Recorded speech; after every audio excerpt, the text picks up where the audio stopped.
Good afternoon, everybody, and thank you for joining RIEC LLC, a business consultation agency operating within the Pacific Northwest region. Today we have a special guest for our audience, and her name is Laura Kneib of Frog Soap Company. Miss Laura Kneib, how are you doing today? I'm doing great. Thank you for joining us today. So, understanding it is a soap company, I think one very interesting component of your soap company is how exactly the soap is made. Can you please run us through that? Sure. The reason we even exist is that we are, if you will, a recycling company. We take French fryer oil, and we filter it down to the nth degree, down to about 10 microns, a tiny amount. We do this through a gravity feed, and then we use it as a part of our recipe in the soap. Some of it we're able to use as much as 70% of it, some of it not as much depending on the recipe we're making. But that is why we exist. And at this point we have reclaimed over 7 tons of this oil and put it into soap, making it a benign substance. So that is why we're here. Wow. And how long has your business been operating? We started in, September 2012, and then about a year and a half before that is when I started experimenting with using waste vegetable oil, or WVO. So since then. So, understanding you're a very eco-friendly, I would imagine, company. I do remember earlier conversations where you even have influence overseas. Oh yeah, we've done some wonderful projects. One of the biggest ones is down in Cochabamba, Bolivia. And we were contacted by a university that was doing work down there. And they were looking to make soap with either the waste vegetable oil or with what they had in their village. So with the advent of having the internet to be able to talk with people so far away, and with video, I was able to learn what they had in their village, what we were able to use to make in the recipe animal fats, plants to make color, clays, water, all the different components of soap, so that they were then able to make soap in their villages, which helped with hygiene, health, the whole 9 yards. It also puts many women in jobs, so that they're producing something and making an income for their families. Now they are making soap and selling it to surrounding villages. So this whole business of what I do here, I was able to show others how to do it, and now they're making their way in that. We've also worked in with missionaries. We had a fellow come up here and I taught him how to make soap using the WVO method. Helped an artist from an island about 10 miles off the coast of Maine.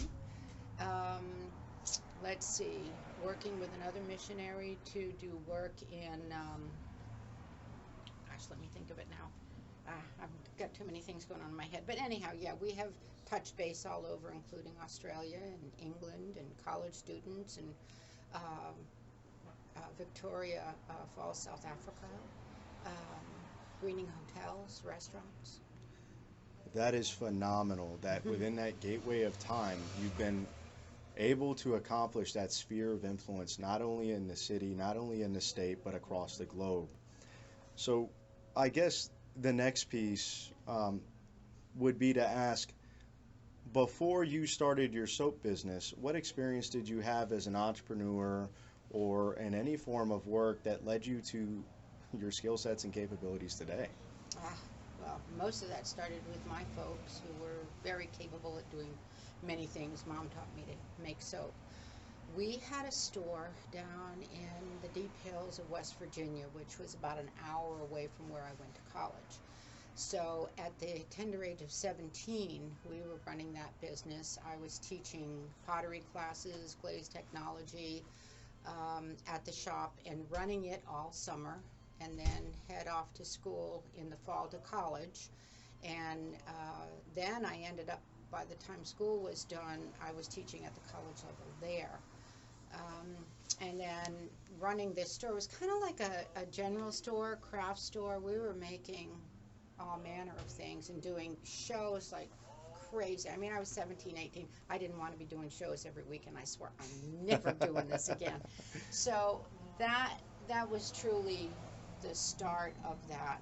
It just seemed like always in my life that if you're going to do something, it had to have a purpose, and that would be to make money, to do, blah, blah, blah, blah, blah. So I learned early a lot of this just with our family business. So it was the start. So for you, being an entrepreneur is somewhat a way of life more than it is a chore. What would you say the greatest challenge during your startup phase for this company was, and how did you overcome it? Oh gosh, let's see. For me, that was, I guess, getting out there, meeting people. I had gotten a space because I had to get out of the house. The house got taken over by soap. It was in every room. The living room was the shipping room.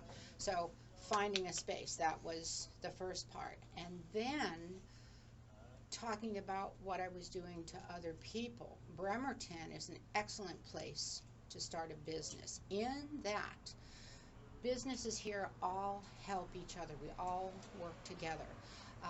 Going to the Chamber of Commerce meetings, going to the DBA meetings, the Downtown Business Association, and meeting other business owners in town and getting involved with the activities in town, such as, the parades and the events. And we sponsored this year the Ways Goose printing event that was up here in September.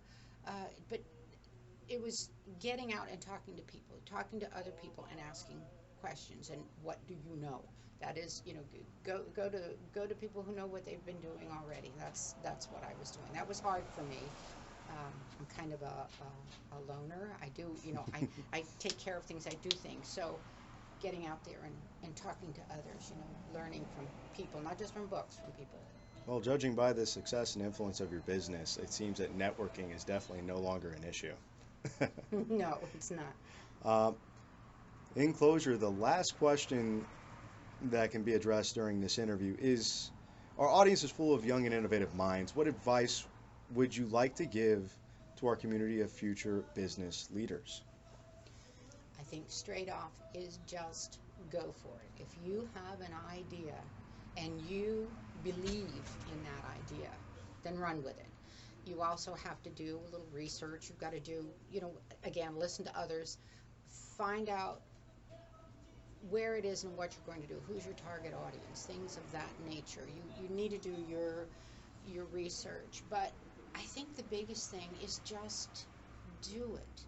Don't let somebody say, why are you going to do that? Why do you want to do it in Bremerton? Why do you want to, just making you back off from it, because you may miss that opportunity. And even if the business is not a super success, in the end, the learning opportunity in that is fabulous, just in the people you meet over the course of time. It's just go for it. Just do it. All right, there you have it, ladies and gentlemen. Miss Laura Kneib, thank you for your time. That was Frog Soap of Bremerton.